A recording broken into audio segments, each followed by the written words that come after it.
বন্ধুরা, আজকে তোমাদের শোনাবো ডানা ভাঙা এক পরীর গল্প। অনেক অনেক দিন আগের কথা। পরীলোকের রানী পরীর একমাত্র কন্যা রিমার জন্মদিন ছিল। রিমার জন্মদিন উপলক্ষে তার বাবা মা তাকে নিয়ে ঘুরতে বেরোয়। এই পথ যদি না শেষ হয় তবে কেমন হতো তুমি বলো তো।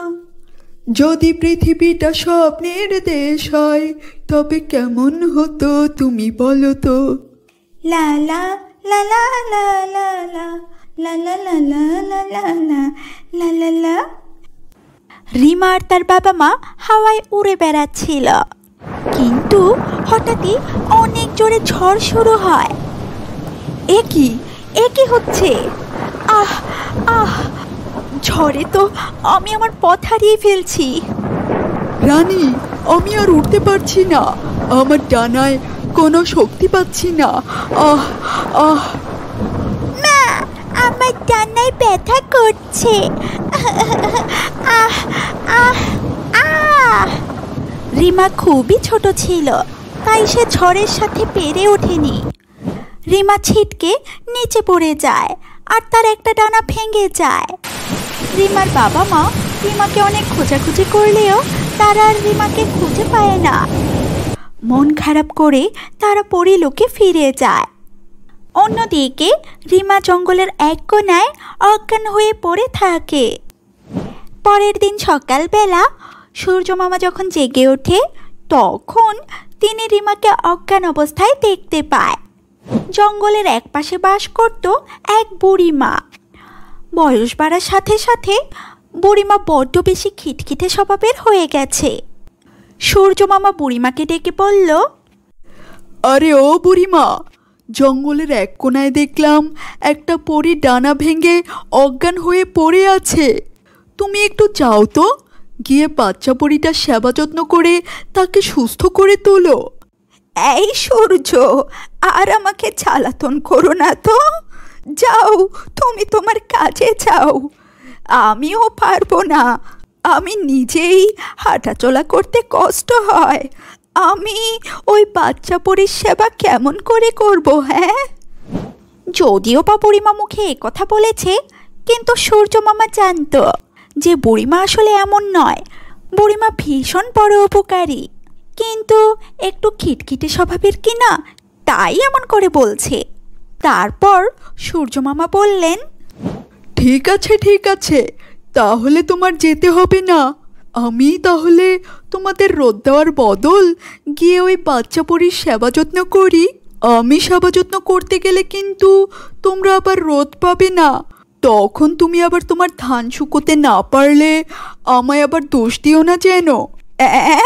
সে কি কথা? সে কি কথা? তুমি রোদ না দিলে আমার ধান শুকোবে কেমন করে? হ্যাঁ, ঠিক আছে বাপু, তুমি বাচ্চা পরীর সেবা করতে যেতে হবে না, আমি বরং যাচ্ছি। ভাল লাগে না আর এত জ্বালা। বয়সের ভারে হাঁটাচলা করতে পারি না, তার উপর আবার বাড়তি ঝামেলা। উফ। তারপর বুড়িমা ছোট্ট রিমা পরীর কাছে যায়। ডানা ভেঙে যাওয়ার কারণে ছোট্ট রিমা পরী আর উড়তে পারছিল না। তারপর বুড়িমা ছোট্ট রিমা পরীকে তার বাড়িতে নিয়ে যায় এবং সেবা যত্ন করতে থাকে। আস্তে আস্তে রিমা পরী সুস্থ হয়ে যায়, কিন্তু ডানা ভেঙে যাওয়ার কারণে সে আর উড়তে পারে না। তাই সে তার পরীর রাজ্যে ফিরেও যেতে পারে না। আকাশে বাতাসে চল সাথী উড়ে যাই, চল ডানা মেলে রে। ময়না রে যাব তোর পিছু পিছু, ডানা মেলে রে। প্রায় সময় রিমা পরী মন খারাপ করে বসে থাকত, কখনো কখনো কান্নাও করত। আর এই বিষয়টা সূর্য মামা লক্ষ্য করত। একদিন সূর্য মামা বুড়িমাকে ডেকে জিজ্ঞেস করল, আরে ও বুড়িমা, বলছি তোমার কাছে একটা কথা জানতে চাই। বলো বাপু, আমার হাতে আবার অত বেশি সময় নেই। আচ্ছা শোনো না, ছোট্ট রিমা পরি সারাক্ষণ মন খারাপ করে থাকে কেন? আবার কখনো কখনো দেখি ও কান্নাও করে। ওর কিসের এত দুঃখ গো?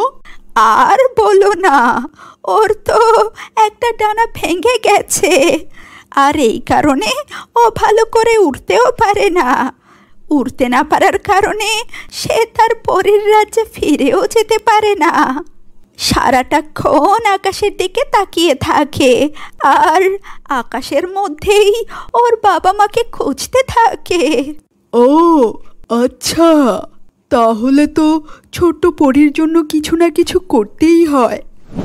তারপর সূর্য মামা উত্তরের হাওয়া এবং দক্ষিণের হাওয়াকে ছোট্ট রিমাপুরীর ব্যাপারে সব জানায়, আর রিমাপুরীকে সাহায্য করার জন্য অনুরোধ করে। সব শুনে উত্তরের হাওয়া এবং দক্ষিণের হাওয়া ছোট্ট রিমাপুরীর কাছে যায়। তখন ডানা ভাঙ্গা রিমাপুরী একটি গাছের নিচে বসেছিল। হঠাৎ করে হাওয়া আসাতে রিমাপুরী খুব ভয় পেয়ে যায়।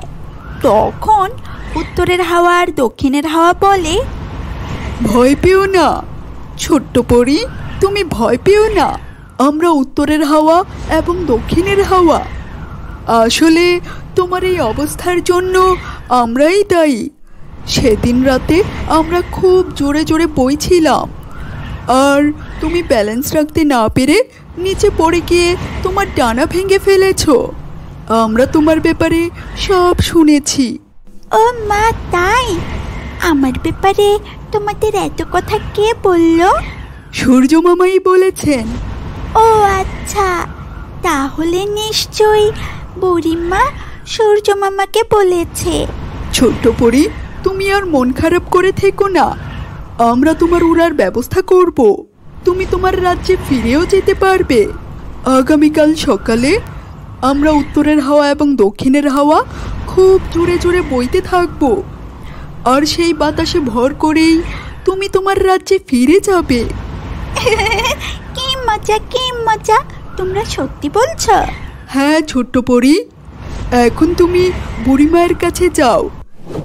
এ কথা বলে উত্তরের হাওয়া এবং দক্ষিণের হাওয়া চলে যায়। ছোট্ট রিমা পরি অনেক হাসি খুশি থাকে, কারণ এতদিন পর সে তার পরীর রাজ্যে ফিরে যাবে। পরের দিন সকালবেলা উত্তরের হাওয়া এবং দক্ষিণের হাওয়া খুব জোরে জোরে বইতে থাকে, আর সেই হাওয়াতে ভর করে ডানা ভাঙ্গা রিমা পরি তার রাজ্যে ফিরে যায়। রিমাকে দেখে তার বাবা মা খুব খুশি হয়। আমার কন্যা, তুমি এতদিন কোথায় ছিলে? তুমি জানো তোমাকে আমরা কত খুঁজেছি? রিমা, তোমার ডানা ভেঙে গেল কেমন করে? আর ভাঙ্গা ডানা নিয়ে তুমি পরিলোকে কেমন করে এলে? সে এক বিশাল বড় ঘটনা বাবা। তারপর ছোট্ট রিমা পরি তার বাবা মাকে সব ঘটনা জানায়। সব শুনে তার বাবা মাও ভীষণ খুশি হয়। তারপর রানী পরি জাদু দিয়ে রিমা পরির ডানা ভালো করে দেয়। না, এখন তো আমার ডানা ভালো হয়ে গেছে। এখন কি আমি তাহলে সূর্য মামা, বুড়িমা, উত্তরের হাওয়া আর দক্ষিণের হাওয়ার সাথে দেখা করতে যেতে পারবো? হ্যাঁ রিমা, তোমার যখন খুশি তুমি ওনাদের সাথে দেখা করতে যেতে পারো। ওনাদের জন্যই তো আমরা তোমাকে ফিরে পেয়েছি। চলো আমরা সবাই মিলে ওদের সাথে দেখা করতে যাই, আর ধন্যবাদ জানিয়ে আসি। ঠিক আছে মা, চলো। তারপর রিমা পরি তার বাবা মাকে নিয়ে সেই জঙ্গলে যায় এবং সূর্য মামা, বুড়িমা, উত্তরের হাওয়া এবং দক্ষিণের হাওয়াকে ধন্যবাদ জানায়। তো বন্ধুরা, কেমন লাগলো আমাদের আজকের গল্পটি? কমেন্ট করে অবশ্যই জানিয়ে দিন। এই রকম সুন্দর সুন্দর নতুন নতুন কার্টুন ভিডিও পেতে অবশ্যই আমাদের ইউটিউব চ্যানেলটি সাবস্ক্রাইব করবেন। ধন্যবাদ।